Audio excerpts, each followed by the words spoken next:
Hello and welcome to the Good Society Forum. My name is Emma Skye and I'm Director of Yale World Fellows and co-host of the Good Society Forum, which is a community of change makers around the world with a common quest to build the good society.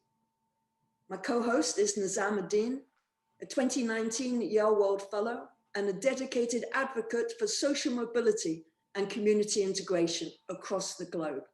Niz. Thank you, Emma. Hi, everyone, and welcome to our Good Society Forum webinar. We hope you are safe and healthy during these testing times and that everyone you love is also equally safe and healthy. Thank you for joining us today and for being part of our community that is nearly a year old now, dedicated to building the good society and very much born out of a pandemic. Please do follow us on social media. We're on Twitter at GoodSucForum.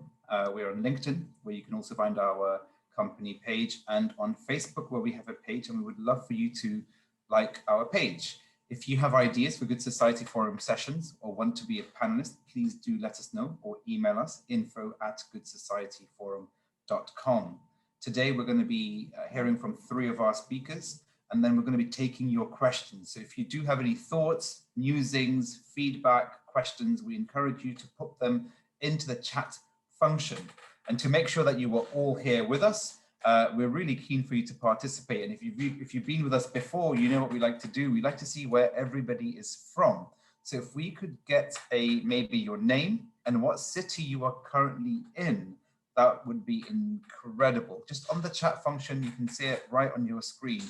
Just don't be shy. So we have Janet from Amsterdam. Hi, Janet. Really love for you to be here. Thank you so much. Amjad from Geneva. We have Matteo from Beijing. Oh God, it must be nighttime. Michael from Rostock in Germany. Andrea, thank you for joining us from Las Vegas. Indra in London. Mark from Philadelphia. Janice from Rochdale. Rob from fantastic Lancaster. We agree. Is that Pennsylvania, Lancaster? Did I just make that up? Jusceline from Brazil. Bilo from Istanbul. Daji from Cote d'Ivoire. Really, really incredible. Every single time we do this. Helena from the Czech Republic. We're always so thrilled at how diverse our community is. Really, really delighted that you could be with us today, and we hope you enjoy our conversation today. Emma, what's the plan? So today we're going to be discussing the good country. A lot of effort has been put into learning how to build societies that enjoy peace, prosperity, and justice at a domestic level, but much less into building a better functioning and fairer global society. Yet, in our age of advanced globalisation, no nation is an island unconnected to the rest of humanity and the planet. And countries that treat their own citizens well, whilst harming the citizens of other countries, should be called out. Likewise, a country that takes care of its own slice of territory, but pollutes the air and the oceans, or ships its garbage and its hydrocarbons elsewhere, should be admonished. So a good country, one that successfully harmonises its domestic and international responsibilities, is surely the gold standard for good governance in the 21st century and beyond. But how feasible is it for countries, both rich and poor, to manage this tricky task in practice? Is it always a matter of difficult compromises, or should thinking more internationally actually produce better policy outcomes at home? You're mute, Niz. Oh, thought I'd left that behind in 2020. Thank you very much. Our first speaker today, I'm really thrilled to be introducing a dear friend, Simon Anholt, who's an independent policy advisor to the heads of states and governments of 57 countries. Simon publishes the Good Country Index, which ranks countries on their contribution to humanity and the planet, and is now in its 5th edition. He also publishes the Anhult Ipsos Nation Brands Index, which since 2005 has collected more than 1 billion data points tracking public perceptions of countries. Simon's TED Talk, which I really recommend everybody watch, launching the Good Country Index, has received over 7 million views on TED.com and another 5 million views on YouTube. Simon has written 6 books about countries, cultures, and globalization. His most recent book in 2020, The Good Country Equation, How We Can Repair the World in One Generation, has been described by Zeid Al Hussein, the UN High Commissioner on Human Rights, as a masterpiece. Simon, we're so thrilled to be here and looking forward to hearing you speak. Over to you. Thank you so much, Nizam, and thank you for inviting me to this really, really interesting session.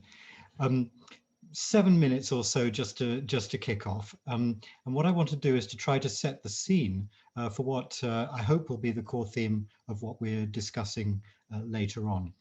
Niz, as you kindly said, I recently brought out a book called The Good Country Equation, and that in a sense is a summary of what I think I've learned about the world so far, and particularly through 20 years of advising quite a large number of countries around the world, rich and poor, large and small, on how they can engage more productively with the international community. And this idea of the gold standard of good governance is something which has emerged gradually out of this practice of mine over the years. The realization that all of the challenges that humanity is facing today, whether it's climate change or pandemics, or migration, or abuses of human rights, or narco trafficking, or weapons proliferation, or conflict, whichever issue you're talking about, whichever one of the SDGs you pull down off the wall and decide to take a look at, they all have certain things in common. And the first thing they all have in common is that they are too big for any individual country to solve. So America cannot fix climate change on its own because climate change is too big. Mexico can't fix drug trafficking on its own because drug trafficking is globalized. We've reached the stage in history where we've obviously been accidentally, perhaps, very effective at globalizing all of our problems and our challenges, but we haven't yet been very effective at globalizing our solutions. Now, since it's very clear that all of these problems are too big for any one country to solve, it's self-evident that the only way we're going to solve them is by working together. And yet the problem we face is that the DNA, the programming of the nation state, is that they don't primarily collaborate or cooperate. That's kind of the last thing they do. Even though we don't still live in the age of conflict, which was the age of humanity that roughly ended at the beginning of the 20th century, we're still in the age of competition, and the fundamental rules are still the same. It's still based on this idea that life on Earth is a sprint to the finish, and there's going to be a winner, and everybody else is going to be a loser. Now, you don't need to be a genius to figure out that that's a recipe for everybody to come last. Life on Earth is a team sport, and countries have to work together. They have to cooperate and collaborate in order to solve these challenges, in order to face them. The pandemic is a brilliant example of that.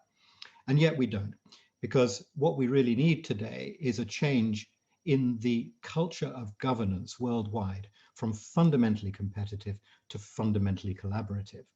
In other words, we have to learn how to mix cooperation, collaboration, and competition a bit more wisely. I'm not saying let's ban competition, because that would be daft. Competition is a very useful and very potent instinct. It's a fundamental component of human nature. It's lifted billions out of poverty, so we can't think about stopping it or challenging it. But we can be wiser about how we mix it in with cooperation and collaboration. Wisdom, in fact, consists in being able to do that. And those two things mix very well. In fact, I think it was the automobile industry back in the 1970s that first demonstrated the principle of co-opetition, that players in a marketplace, and for players in a marketplace, read countries on a planet, can work together and compete at the same time. And what tends to happen is that it creates a better environment for all of them to prosper and all of them to do well. So co-opetition is an experiment which is at least 30 or 40 years overdue for the nation state. Our problem is that we have lionized competition to a degree that it's really the only altar at which we worship, and that's when it starts becoming a bit of a problem. So one of the things that I said in my book, and that I've preached pretty much to every country I've ever worked in throughout my career, is this idea that the gold standard of good governance is being able to harmonize your domestic and your international responsibilities. Not waiting, if you're a developing country, to be rich enough to afford to worry about the rest of the world, because that's an idea that's so wrong, one hardly knows how to start fixing it. If every country waited until it thought it was rich enough or stable enough or just enough to be able to then start worrying about the world outside its own borders, we'd never get started. because experience proves that even the very richest countries still don't think they're quite rich enough to be able to start worrying about the rest of the world. And the consequence of that is that the rest of the world goes hang. It's the tragedy of the commons. I invented a sort of a phrase that's meant to summarize this. I call it the dual mandate. All leaders in history traditionally have had a single mandate. If you're in a position of power and responsibility, you're responsible for your own people and for your own slice of territory. And if in order to do the right thing for your own people and your own slice of territory, you end up harming other people's people or other people's territory, that's fine. In fact, traditionally, it's rather good because it shows what an uncompromising leader you are, how much you care about your own people. This is plainly suicidal. And the new rule for life on Earth now, whether we like it or not, is the following: a dual mandate. Every person in a position of power and responsibility is responsible for their own people, yes, and for every single man, woman, child, and animal on the planet, whether they like it or not. They're responsible for their own slice of territory, yes, and every square inch of the Earth's surface, the atmosphere above it, and the ground beneath their feet, whether they like it or not. And if they don't like it, they shouldn't be in a position of power or authority, because that's not the way that humanity is going to survive and prosper. So the question that when Nizam first invited me to this seminar, the question I wanted to ask, and this is why I was really happy to be able to call in my very good friends Uffe Elbæk and Amasekwa Masira-Mwamba, is to discuss with these very experienced diplomatic and political professionals, how does this actually work on the ground? Is it a pipe dream? Or is it really possible to harmonize your domestic and your international responsibilities? I think it is, and my own experience as a policy advisor over the last 20 years, as was suggested in the introduction, is that actually it's not just a possible compromise, it's far more than that.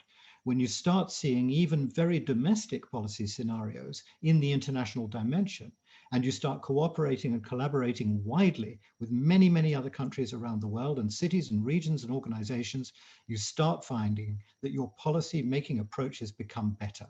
So this is not a recipe for compromise, and it's certainly not a recipe for self-sacrifice or altruism. It's a recipe for actually doing better policy. If you treat everything as international and you see everything through the international lens, which is what you should do, then your policy making gets better and better and better. Let's see if the experts agree with me.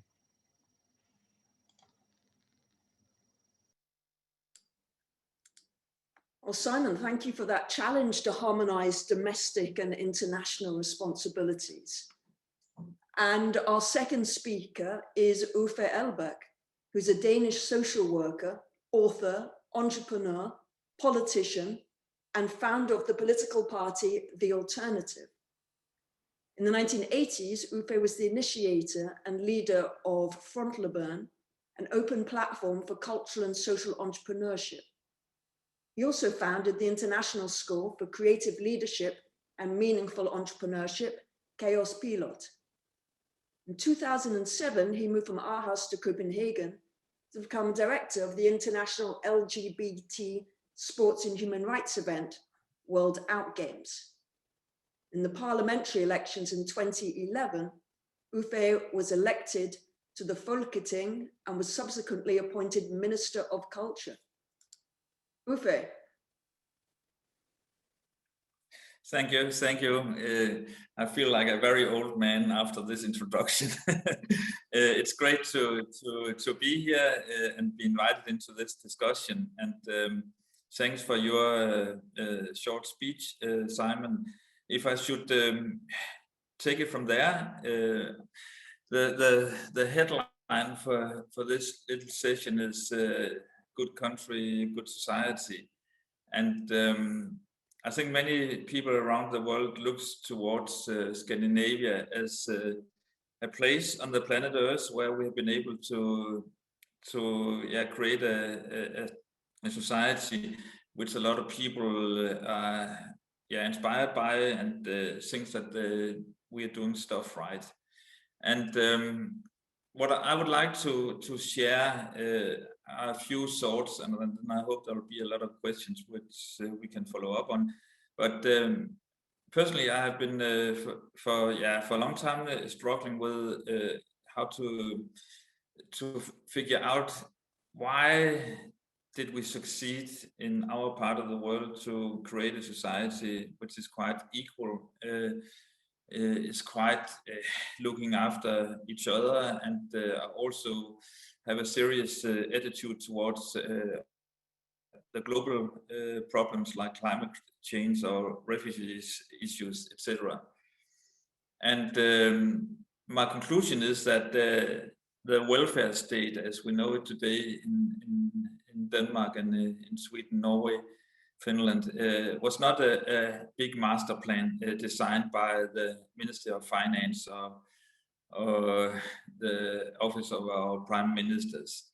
What actually was the secret code, so to speak, goes like this, if I have figured it out right, and I'll just take you on a bit of a historical journey. In 1813, Denmark went bankrupt because we've been part of the Napoleon War on the wrong side, and we didn't have any money left. We couldn't pay our civil servants, so actually the whole country went bankruptcy in 1813. That was, of course, a historical mark, so to speak. But what was interesting was what happened the year after, 1814. In 1814, we decided to invest in the common good, and decided that all education for people from 1st to 7th grade was for free. And that was a bit of an aha experience for me, that we as a society decided 1 year after a total collapse of our economic system, decided to invest in the common good. And from there, the rest is history, so to speak, because we saw a lot of different movements, the farmers' movements, the workers' movement, the women's movement. And what was very specific was that all the best welfare solutions in Denmark actually was created out of a very, very simple way of doing stuff, that people came together in meaningful communities and solved very concrete issues. And that was the first social innovation wave in our part of the world. And the question for me is, how are we able to kickstart the next social innovation? What could we learn from our past? And to kickstart the next social innovation wave, again, in our part of the world, I'm very conscious about, I'm speaking from a Scandinavian point of view, is that how can we create a society where we very conscious decide to let the outer growth go down at the same time as the inner growth goes up. That's a big question mark. And actually, I will throw it back to you, our good team, to organize the conversation from here. But the first social innovation wave was history, and the second, how do we kickstart the next social innovation wave? Uffe, thank you for passing on that challenge as well. And I'm going to call on our third speaker, Sakwe Msirumwamba, who is from Botswana and was the Commonwealth Deputy Secretary General from 2008 to 2014. And she's provided leadership for the work of the Commonwealth on political, human rights, legal, and youth development issues. She was previously the Chief Executive Officer at the Botswana Export Development and Investment Authority, and also has engineering and commercial experience at the Botswana Telecommunications Corporation. She served as the president of Botswana's Women in Business and has served on various boards and community service institutions in the fields of tourism, business, civil aviation, and banking. and has an academic background in electronics and physics, law, and in business administration. So Masako, thank you very much for joining us. And you're on mute.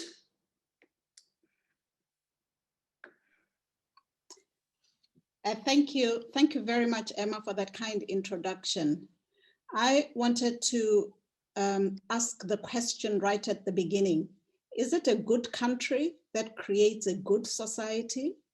Or is it a good society that creates a good country? It reminds me very much of the playground in junior school when we were asked the question, which came first, the chicken or the egg? So let me just take you back. Uffe started off by taking us to 1813 in terms of the Danish experience. Botswana is a much younger country, so we don't have that far to go back. However, I would like to start in 1966 when Botswana got its independence from the United Kingdom. Understandably, at that time, there was a lot of concern and uncertainty because Botswana was surrounded by then superpowers entrenched in apartheid. Rhodesia, which is now Zimbabwe, South Africa, and Southwest Africa, now Namibia. So it was felt that Botswana was being either very brave or very foolish as a country that was ranked amongst the poorest in the world to leave the protection of the United Kingdom and to want to go it alone and chart its own pathways. Reflecting on its improbable success, economists Agemuglu and Robinson, authors of Why Nations Fail, report that at that time, Botswana had a total of 12 kilometers of paved roads. Only 22 citizens had graduated from university and 100 from secondary school. This humble beginning would certainly have led leadership at that time to dig deep in building and creating a thriving society and a thriving country. Botswana was inheriting a civil service and an education system for which human resources were required. There was no university, no technical colleges to meet these demands. It made sense, therefore, to be part of a regional university system to meet the needs of the countries in the region. However, about 10 years later, as suddenly and abruptly, the regional model collapsed, leaving Botswana without even a campus and without the desperately needed access to higher education. A national appeal was launched, entitled colloquially in our language, Motole Moto Komo. This campaign was an appeal that went out to the people of Botswana to individually and voluntarily contribute a cow each. A cow being a figurative symbol for the unit of ownership, including other livestock, agricultural produce, money, and any other contributions.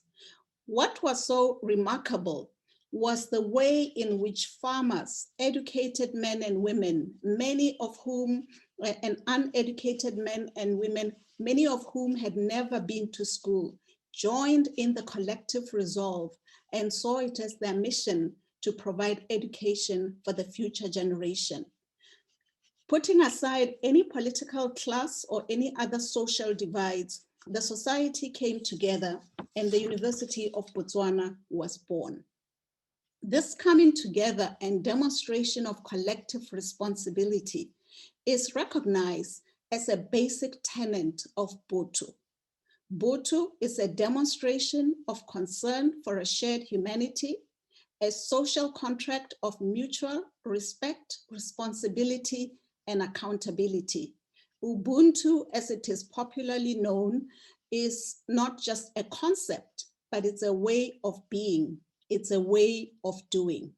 And to the point that was highlighted by Simon earlier on, is this humbling effort of Botswana, is it something that could be offered as we look into the current global crisis to see how we rebuild our societies. Let us move forward to a different place and a different era.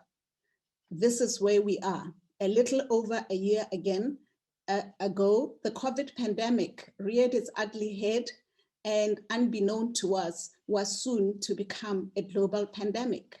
Literally faced with existential existence, the world came together in the face of COVID. Only 3 months into the pandemic, David Price writes in his book, The Power of Us, and I quote, he says, globalization may have played a part in the virus spreading exponentially around the world, but it is only through a globalized mass ingenuity that we will see an end to the pandemic. Future historians will look back with astonishment at the superhuman transnational effort to develop testing kits, treatments, and vaccines, end of quote. Indeed, every indication of a global response to the pandemic was at play. The code allowing for vaccines development was widely and freely shared after the discovery of COVID, as a result of which, with record-breaking speed and enhanced levels of collaboration, several types of vaccines were successfully developed. Surely, this was a sign of global good. Against the backdrop of the G7 meeting a couple of weeks ago, there were disturbing and blaring headlines across our TV monitors, indicating that over 130 countries in poor and developing world have no access to vaccines, while a few countries had sizable surplus vaccines. Global solidarity was called for. However, the good news is, as we meet today, not only has a major boost been provided for COVAX, the global initiative aimed at equitable access, but further commitments have been realized for technical assistance. And I'm glad today that I was on a call earlier on at which a number of African countries also confirmed that the deliveries have already started arriving and being administered in their administrations. So just to conclude, before we get into the discussion, does a good society necessarily mean that we have a good country, or vice versa? Can we have one without the other? However, lest we are too quick to pass judgment, let's remember also that goodness is not an event, it's a process. And I hope that even just the short overview of the vaccines shows us that there's always an opportunity to do more, there's always an opportunity to do better, and all measures to promote what we already know, that the more we engage, the more we work with, and the more we support other global initiatives, the better the societies we create. I thank you and look forward to the ensuing discussion. Thank you very much. Sekwa, thank you so much. That was an incredibly insightful and really amazing segue to start our conversation. So we have Simon and we have Ufe. We want Sekwa back. So there we go. Welcome back.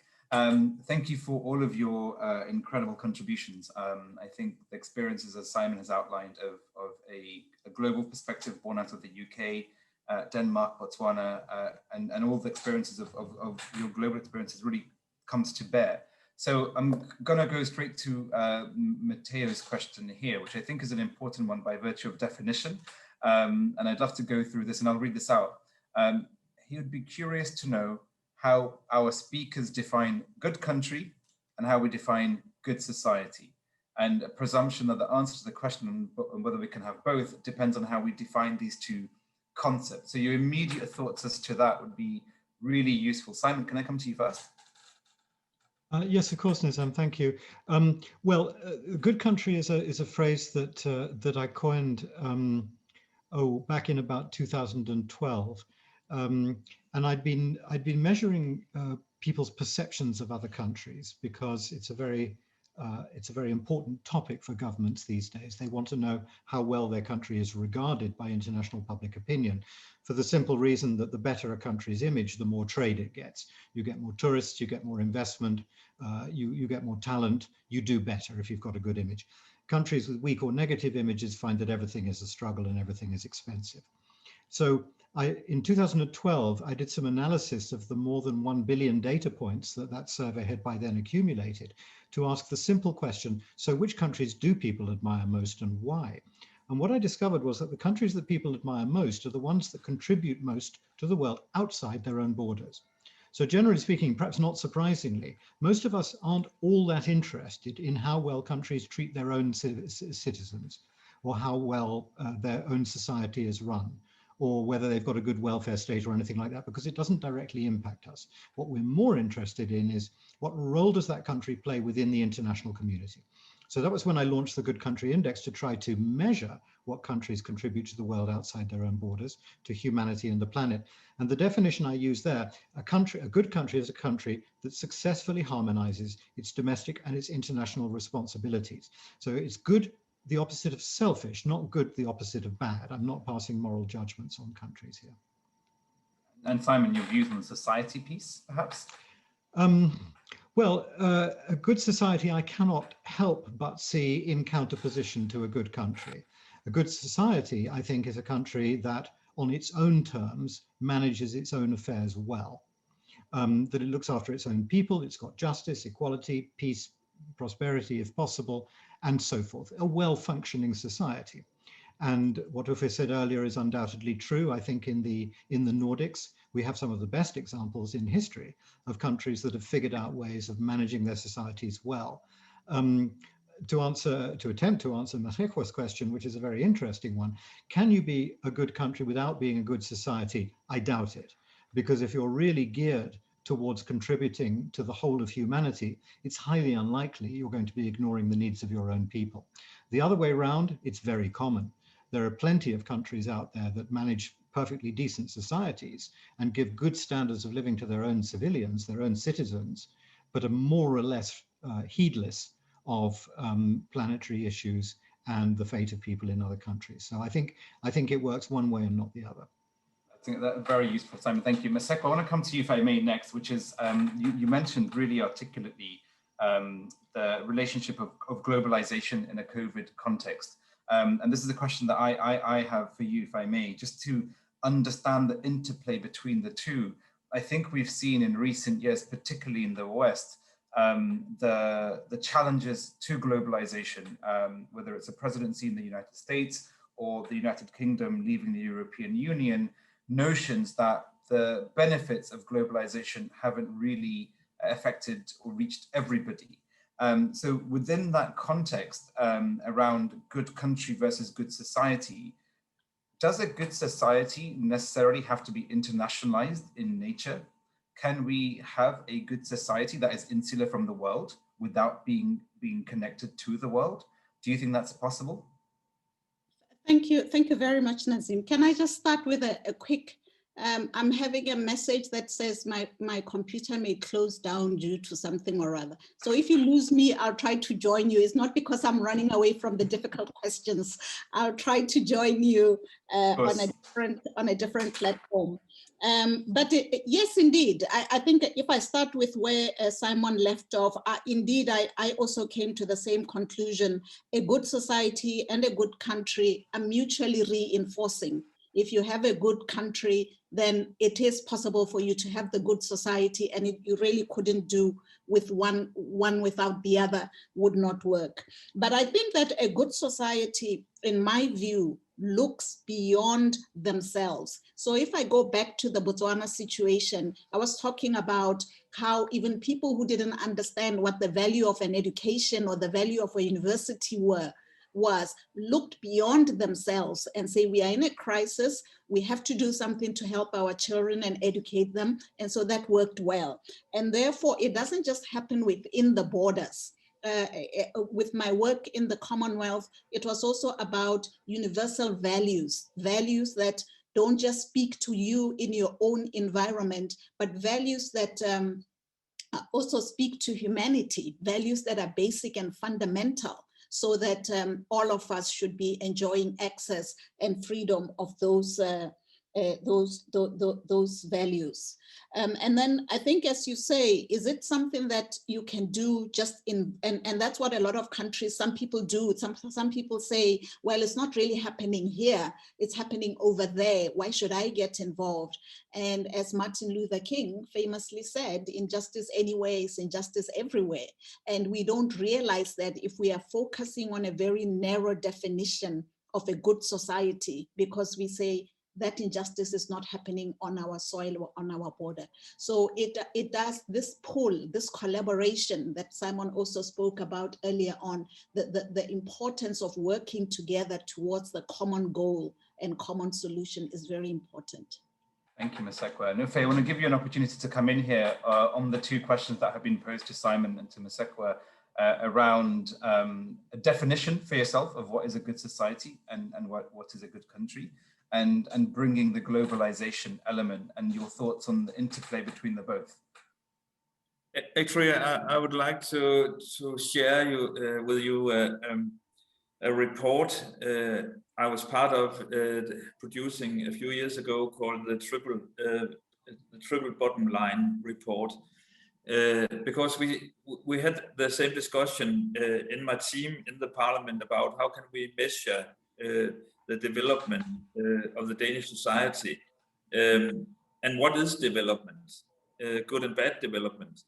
And out of that discussion, we said, is it possible to actually use this logic to look at a society both from a green bottom line, a social bottom line, and an economic bottom line? Up to now, you always measured the development of a society or a country on the economic levels. So we looked at it, and we know this, of course, this triple bottom line is concept from business, of course, and you have also on a very global scale on the UN development goals. But has anyone tried to make that measuring on a national level? And the big question was, of course, what kind of indicators do you choose when you look at the green bottom line and the social bottom line and the economic bottom line? And that was, of course, a political decision to figure out what indicators do you actually measure development from. So we decided to have under each bottom line, we had 6 indicators, 2 main indicators and 4 sub-indicators.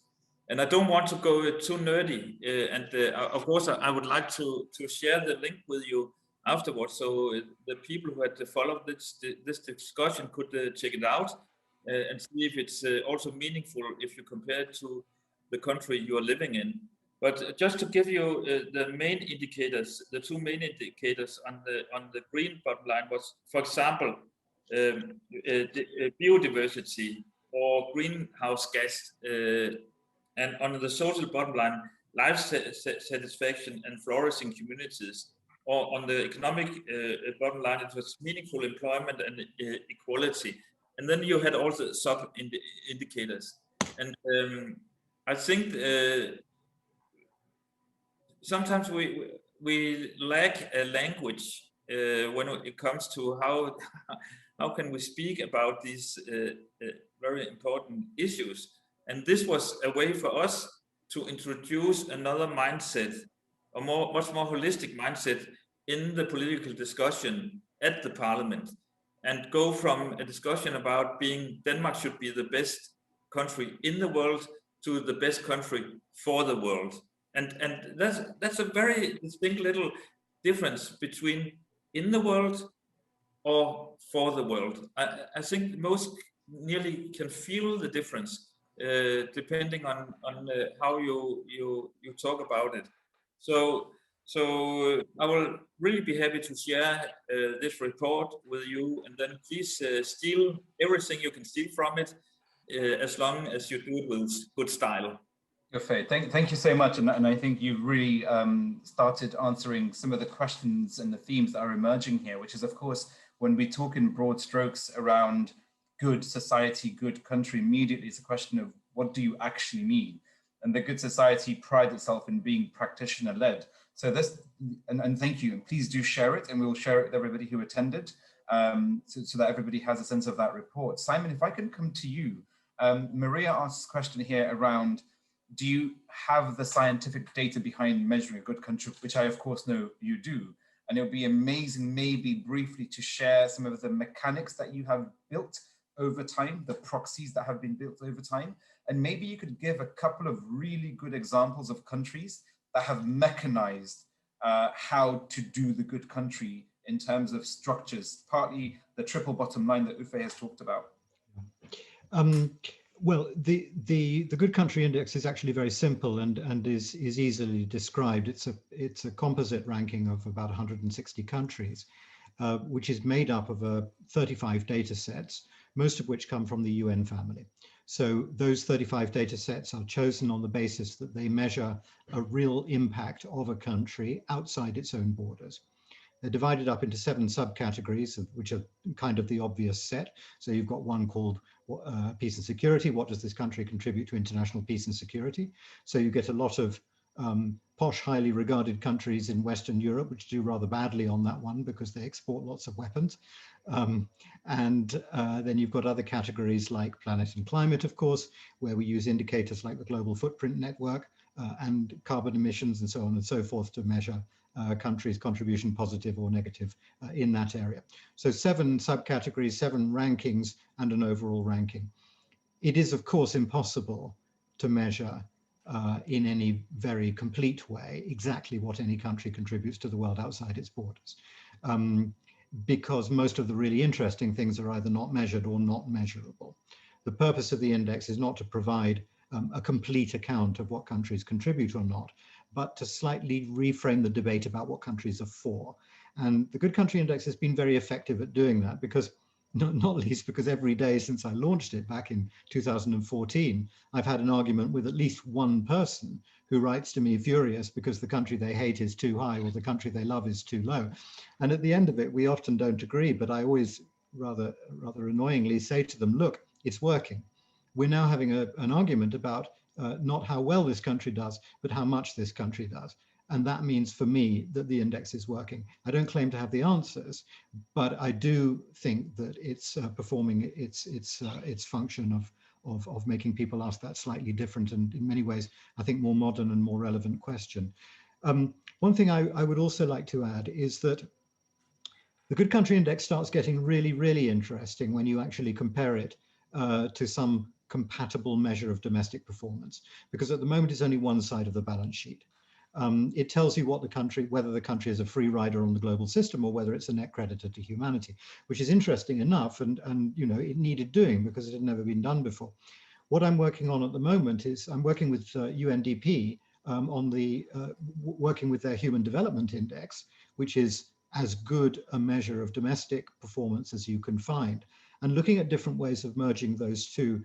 So we're hoping that by the time we get to November and the COP here in the UK in Glasgow, the climate change summit, we'll actually be able to have literally a kind of balance sheet, at least for some countries, that says you do this much good at home, you do this much good abroad, and what do people feel about that? Fundamentally, unless voters are interested in that, it's not a conversation that's going to go very far. Well, Simon, we will come on to that. I want to come on to the voters shortly, if that's okay. I want to quickly go to Masekwa.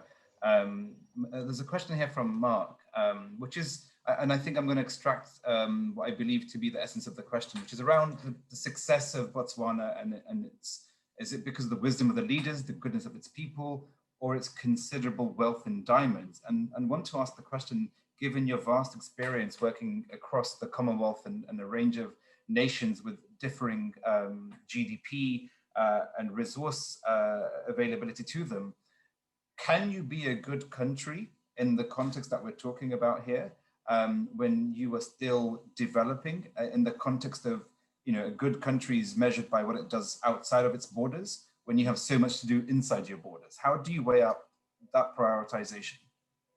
Thank you very much for the question, and I've noted it as well.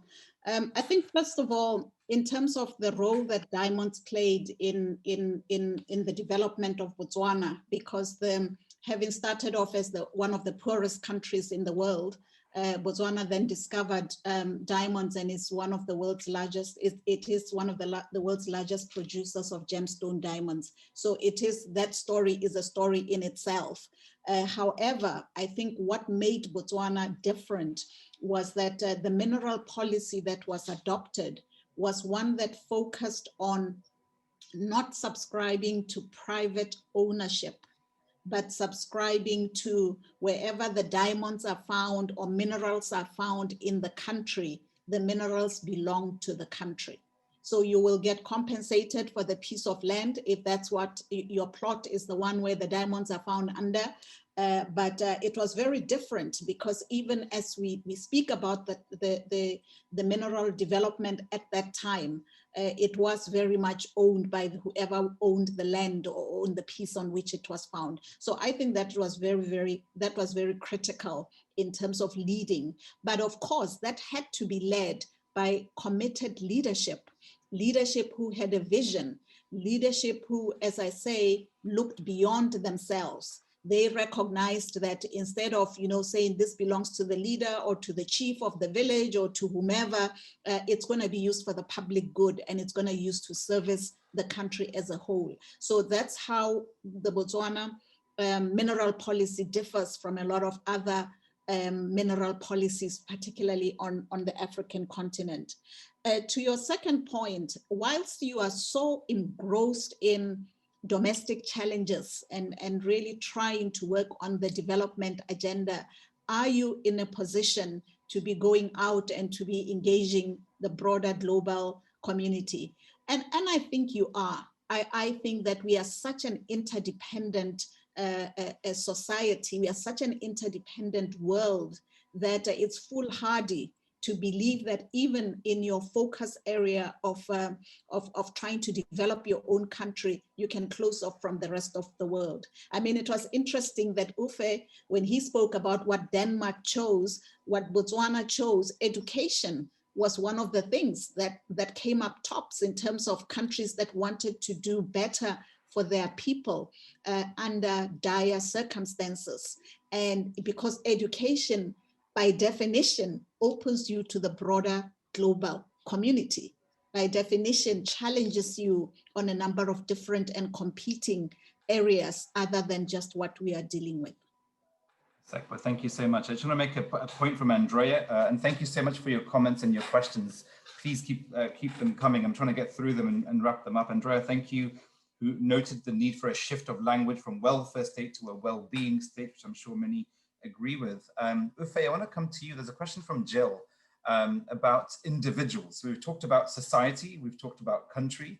Simon has talked about the need for individuals to hold their elected officials to account more. What more can individuals do? I'm thinking about your question of how do we kickstart the next social innovation movement, right?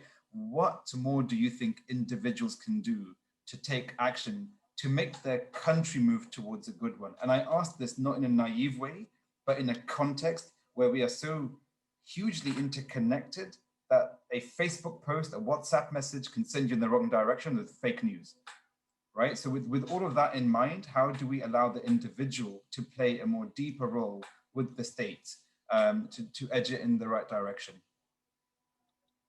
It's a really, really good question, and also a difficult question. But let me answer maybe again in a bit of a banal, but also a very serious way, because actually the best you can do as an individual is to share your emotions and your perceptions with a person you really like or trust, and through that conversation actually start to figure out, what can I do to my own situation right now, and how can that affect myself and the people around me? That's how all change has happened through history, is that maybe you are struggling with yourself and your own personal issues, but to change that and to step out of that context and into a new context, you have to start a conversation with somebody you trust. And from there, you can grow maybe a meaningful community who are able to actually to take action. And if I should look into some of the more hopeful events here in Denmark, is that you've seen a new generation of young activists who actually in the public school system, they're very young, like Greta Thunberg young, who has been extremely isolated and actually also fearful for their own future. And I had a very personal discussion with one of these young people who had actually now started a movement here in Denmark with thousands of young people on her age. And she said, I was totally depressed. I had a lack of meaning and direction in my life. When I looked into the news, everything was going down. The future was closing. The window of the future was closing. And I couldn't sleep.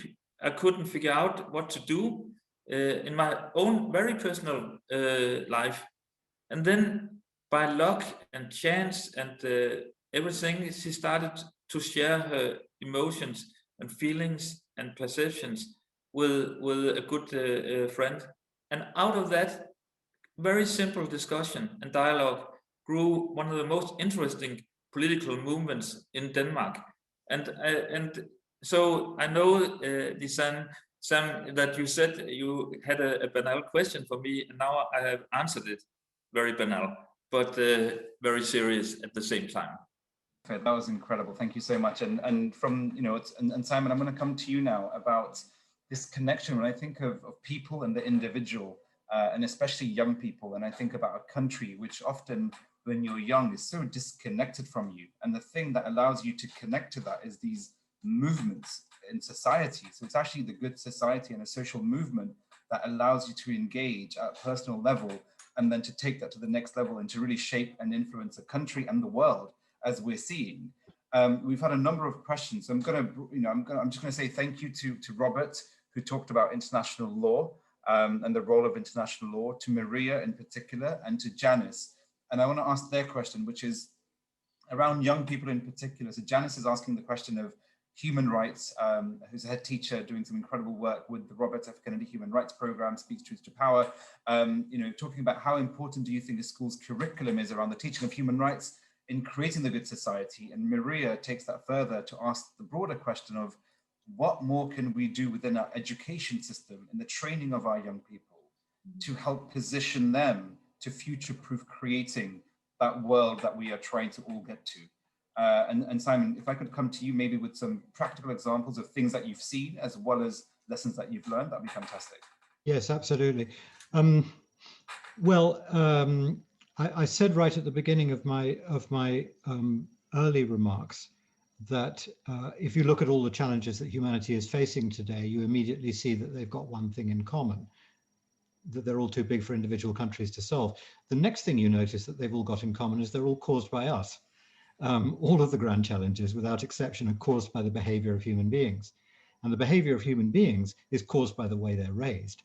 So it's the way, whatever the question is in this field, the answer is invariably education. And so to change the metaphor slightly, we now have vaccines for the pandemic. Where's the vaccine for climate change? Where's the vaccine for conflict and inequality and human rights abuses? Well, we've got the vaccine for all of those as well. It's called education. And we've known for years that it's a miracle worker. We've known for years that all you have to do is to bring up the next generation with the skills and values and virtues and mindsets that will enable them to run towards those challenges instead of running away from them, which is what our generations have done. And Uffe mentioned Greta Thunberg, perfect example, because they teach climate change in Swedish schools. Before Greta has even left school, she's a more effective climate change advocate than any of us have been during our adult lives. So education is very obviously the answer. But just like the vaccine for the pandemic, the problem is not finding the vaccine, the problem is distributing it. And it's not well distributed. So what I'm working on at the moment is this project called The Good Generation, which is basically an attempt to distribute a universal compact on educational values and virtues to every child in the world in time for the next generation. The Good Society Forum would love to support that. Simon, Uffe, you put your hand up, which is very polite. I wanted to make sure you wanted to. Did you want to come in? Yeah. And then I'll come to Masakwa afterwards. Go for it, Uffe. Yes, thank you. Yeah, but it was just that to follow up on Simon's what Simon said, and but also on the question raised, that I think that we need a revolution in our educational system. So many educations today is extremely boring or dysfunctions. Luckily, we have very good examples of how to create a new educational system that speaks both to the head and the heart and the hand. At least in my part of the world, there's an extreme focus on training your head, your intellectual capacity. But you could actually ask the question, who is training the heart? And how is that integrated into the overall educational system? And the reason why I'm underlying the heart issue is that the big question we have today is that we are disconnected to nature. And because you are disconnected to nature, you are disconnected to your neighbor. And even you're disconnected to yourself. And if you can't feel yourself, you can't feel the world. So, I think the educational issue is one of the very important keys to the solution. And I don't think that we're able to handle this crisis, and there are several deep crises, but this crisis we're talking about now, if we are not develop our heart level and reconnect to nature and understand that humankind are not something else than nature and better than nature. And I won't open up for a big discussion on this topic, but I think we are touching some very important issues. Okay, that was a really powerful reminder. I'm just very conscious of time. So, Masakwa, if I may come to you and ask you to consider that question that we've just gone through about young people, and also put one more to you, which is my final question to the panel, which is, Amjad, thank you for that question that's precipitated it, which is over the last year in particular, and COVID, and really shining a spotlight on inequalities, structural inequalities that we've seen, and a lot of the things that don't work, from food insecurity through to the quality of our education, to the health system, and everything else that we've been able to also discuss at the Good Society Forum. From your perspective, is there anything that has fundamentally changed during that period of how we see the world that you think is going to be good to bring about this good country, good society combination in a quicker way? So I know that's a lot to cover in not a lot of time. So over to you. In a split second. I think indeed, for Africa, for example, and a lot of developing countries, the youth are the majority. We have populations which have about 60% and sometimes as high as 70% being youth.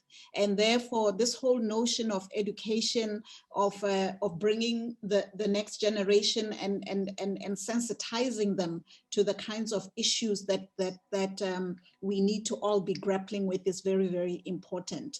And I think, just on an aside, I would also say that informal education, for example, when we look at social media in its positive context, its ability to bring the different points of view to the table, its ability to heighten appreciation, because all young people are fiddling on some device or another.